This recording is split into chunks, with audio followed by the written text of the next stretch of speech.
All right, and we've got the tape on the threads, the Teflon tape now, and I pulled the wick back down. I also want to let you know that when I took this out, this is steel, so it was all rusted and pitted. You can see it's very rough.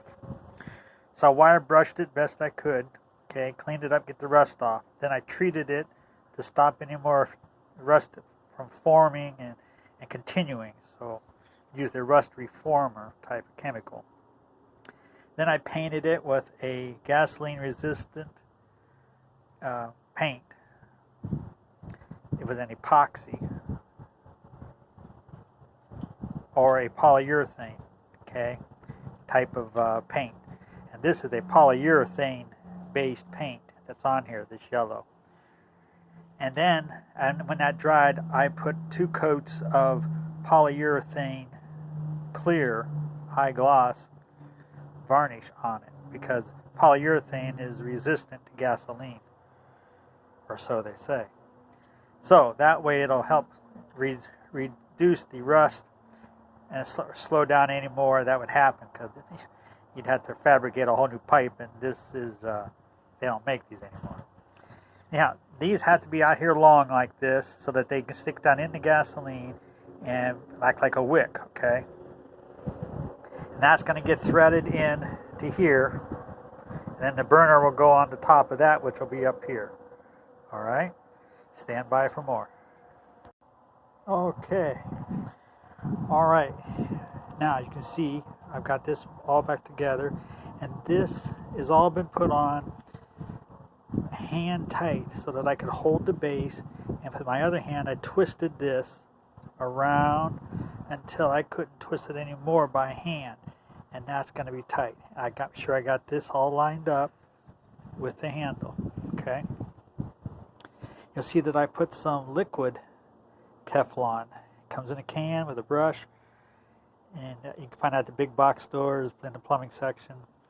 Anyhow, I just put a little bit and I spread it around with my finger on these threads so that it can help make an airtight seal, okay, where this plunger goes in.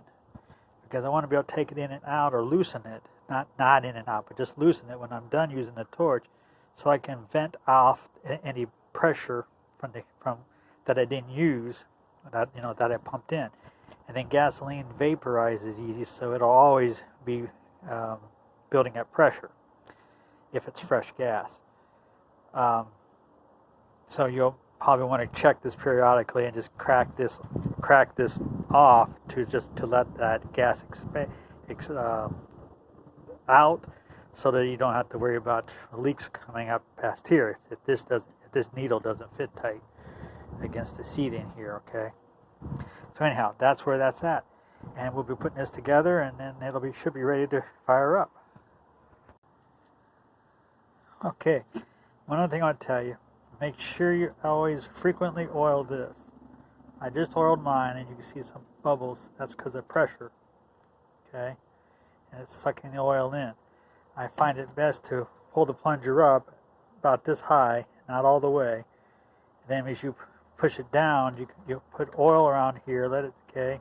And then as you push down, that if the plunger is working good and wet, it'll act as suction and draw the oil in. Alright?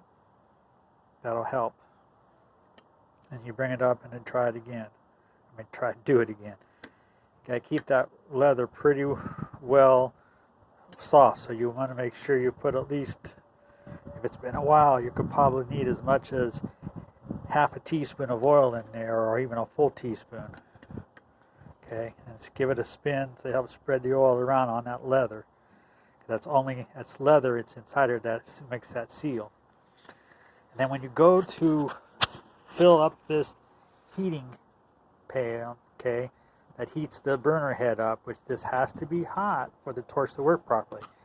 You need to take your hand or something, okay, hold over this as you turn open this valve, let the fuel out, so the fuel will come in and won't squirt out the end, but it'll drip down into this pan and fill it up 3/4 of the way, so that then you can light that, okay?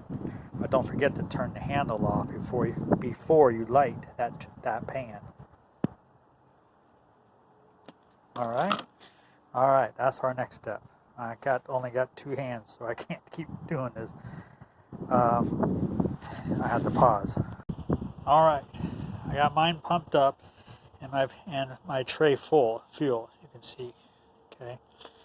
Now, initially it could take 40 to 50 pumps on here because this doesn't pump out much air at each time. And so depending on how full your tank is, you could take 40 or 50 pumps on that. Now, mine's only about half full right now, and so it took quite a few. But then when you get enough, you'll begin to hear the fuel coming out. It'll make a hissing sound, and you need to fill up. And you can even tip it back as the fuel runs out to help make it run into the pan. That's all right. Next step is to light that and let it heat up. All right, so there. I just lit mine. We gotta let that burn until all that gasoline is gone in that tray, and that flame heats the burner head. Okay. Depending on the outside temperature, you'll know whether or not you got that too hot enough. Just make sure you check first. Make sure there's no flames anywhere that you've repaired, because you don't want that. Okay. And you just gotta wait till that burns off. And then just before it goes out, open your valve slowly, and the flames should travel right up through and right out the burner. All right. All right. Let's see.